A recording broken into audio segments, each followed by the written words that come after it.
Welcome everyone to Tea and Talk. My name is Leslie Thompson. I am Director of Adult Programs at the Sid Richardson Museum. And before we get into our conversation, I actually want to start with how I like to begin a lot of our adult programs at the Sid, which is with a land acknowledgement, which pays tribute to the original inhabitants of the land that we are on. So we, the Sid Richardson Museum, respectfully acknowledge all Native American peoples who've lived on this land since time immemorial. And the Sid would especially like to acknowledge and pay respect to the Wichita and affiliated tribes upon whose historical homeland our museum is located. So today, in addition to members of the museum staff, we have a special guest with us. So I'm gonna go around and introduce each person. And as I do, just give a quick wave and a hello so everyone can see you. So first I've got Shelby Orr. Hello, everyone.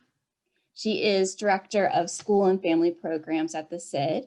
Then I've got our special guest, Dr. Mark Thistlethwaite. Hello. He is the retired Kay and Velma Kimbell Chair of Art History at Texas Christian University. And then I've got Scott Winterode. Hello, everyone. He is our Director of the Sid Richardson Museum. And then I've got Betsy Thomas. Hello. And she is our Director of Education Resources. Now for just a quick review for those who might not be familiar with Tea and Talk. This is a program that really provides an opportunity to slow down the art viewing process. I like to think of it as a visual deep dive into one work of art through a conversation of shared observations. Studies have shown that the average visitor to an art museum spends about 10 to maybe 15 seconds with a work of art. And that's just really not a lot of time to take in all the details that a painting has to offer. Now, today we're going to keep our virtual Tea and Talk down to about 10 minutes, which might sound like a long time, but as you'll see, as we really dig into this painting, that's actually not a lot of time. And we'll find there's so much more that we can talk about with this painting, but we'll keep it down to 10 minutes today. And I have on the screen with us an image of the painting that we'll be looking at, which is a painting by Frederic Remington. And I will save the other information, title and date for the end of our conversation, just so as not to influence our looking, because you'll see through just looking at a painting, one can really kind of discover what the painting might be about without having necessarily all the information in front of you. But yeah, with that being said, I'm gonna go ahead and set my timer for 10 minutes.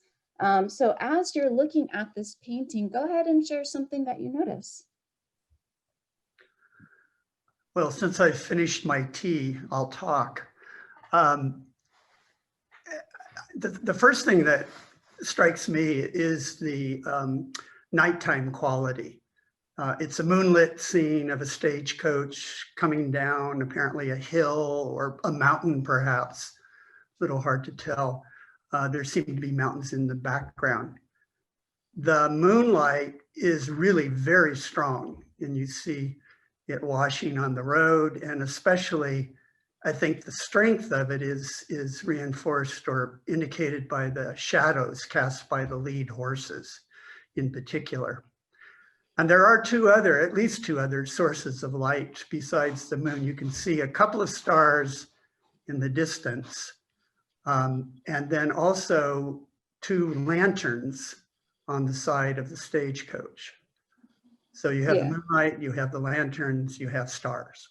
Yeah. So what we're noticing immediately is, of course, the time of day and really the dramatic lighting from not only the moonlight, which you can really see through the stark contrast of the light and the shadow of the horses in particular, but you're also noticing these other light sources like the stars, which when you see this painting in person, it really is much more visible on kind of the glow of the stars in the background. But also he pointed out the two lanterns on either side of the stagecoach. And again, when you see this painting in person, all those sources of light really kind of pop out at you. What else? I was looking at it, of course, yesterday in person, and one of the things that I'm noticing in the reproduction here is the shadows underneath the horse's feet, especially the white horse and the horse right next in the rear next to the carriage. There's this beautiful kind of crisscrossing of the legs and the shadows and then also this really painterly quality to the way he's treating those shadows. That's really quite appealing, that mirrors the legs of the horses further down. So there's all this movement happening underneath in that darkness that you can't exactly make out, but there's a really kind of beautiful pattern play in there that I hadn't really paid attention to before. Yeah, I'm glad you pointed that out. I actually really never paid attention to the underneath area of the horses. Yeah, and seeing all of that movement and play between the actual legs and the shadows. And I'm also noticing some of the legs, particularly the back leg of the white horse, again, is doing that characteristic Remington effect of the bleeding into the ground, or melting into the ground a little bit. Yeah. It's really interesting. The more I look at it, the more it's almost, and this is crazy to say, I guess, but kind of cubist or even futurist. There's this wonderful dynamic movement down there that I really hadn't thought about at all, but it's very modern looking for a subject matter that we don't think of as very modern, but it is a fairly modern painting. Right. I like that. What else do you notice? Just to pick up on the what Scott mentioned, the painterliness. This is one of these paintings where it's not a cliche to say you need to see it in person. It has a really painterly quality to it. The brushstrokes are really, as Scott was saying, they're amazing. And like the far left, as we're looking at horse rearing up under the hoofs, there are just these touches of paint that indicate, the hint of rocks.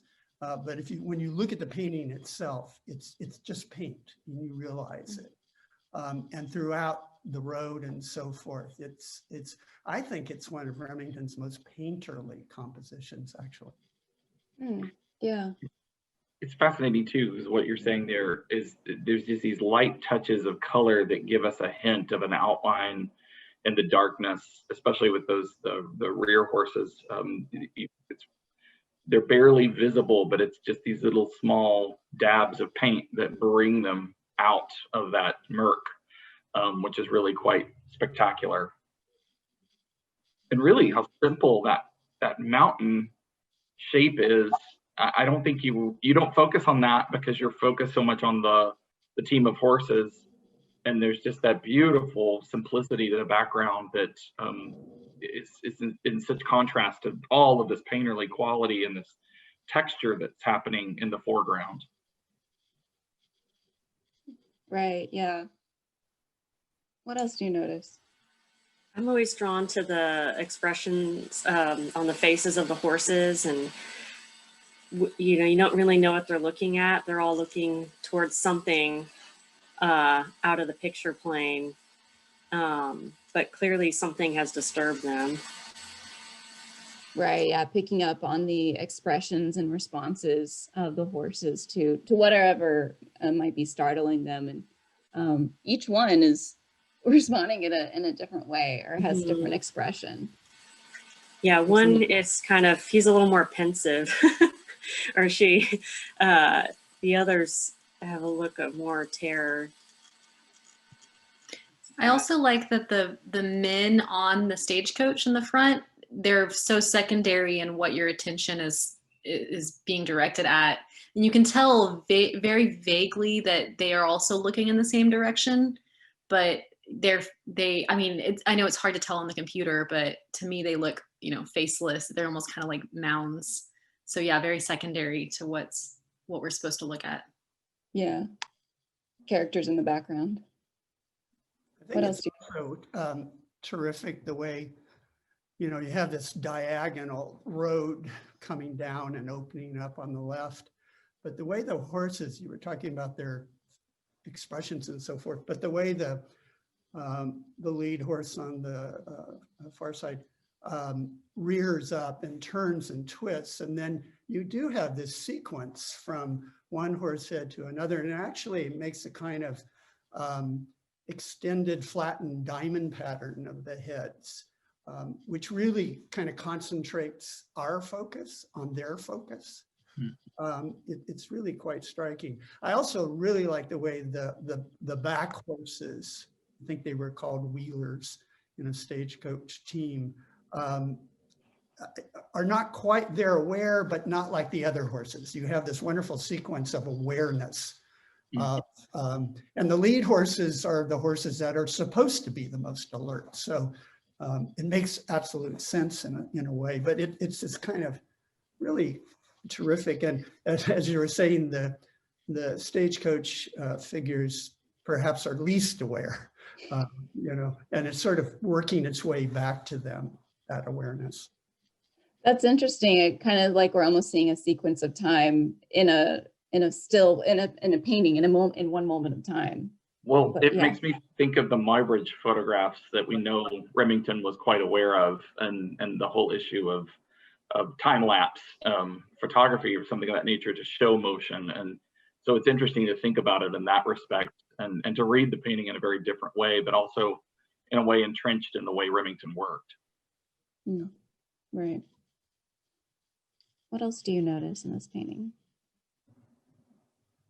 I'm noticing, and again, it would be great to see this in person to really pull this out. But over in the far left, kind of underneath where the horse is rearing, but before the shadow, there's this kind of triangle area of, like, I call them whooshes of brush of this black, and I imagine that might be part of the road, maybe it's part of the brush, the sagebrush, or bushes. But I hadn't really noticed that area before, and how kind of undeveloped it kind of feels like. Again, going back to Mark, it's very painterly in the way that he's just given like a hint of something. I'm intrigued that he includes the light colored horse. And I was thinking about that. And if it weren't light colored, it would be very different composition. And it would, in a way, perhaps it might flow more, but the white horse stops you. It really becomes a kind of anchor figure in the composition.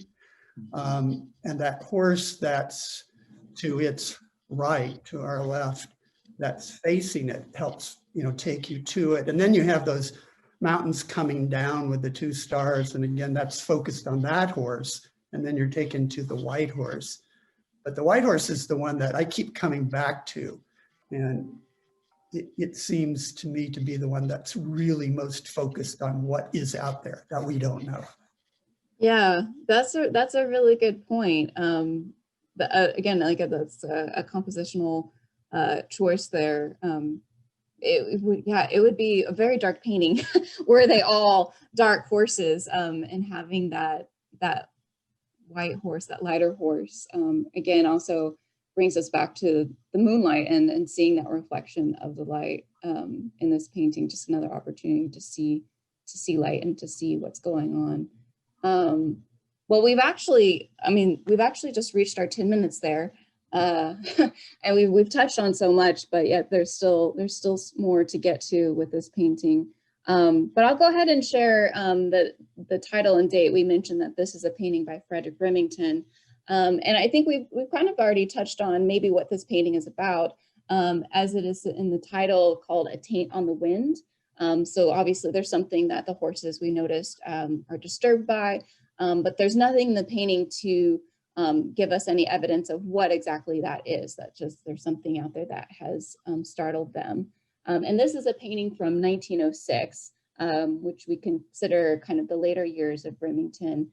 And as Mark pointed out at the very beginning, that this is a night painting, or what we call Remington's nocturnes, what Remington called his moonlights, his nighttime paintings.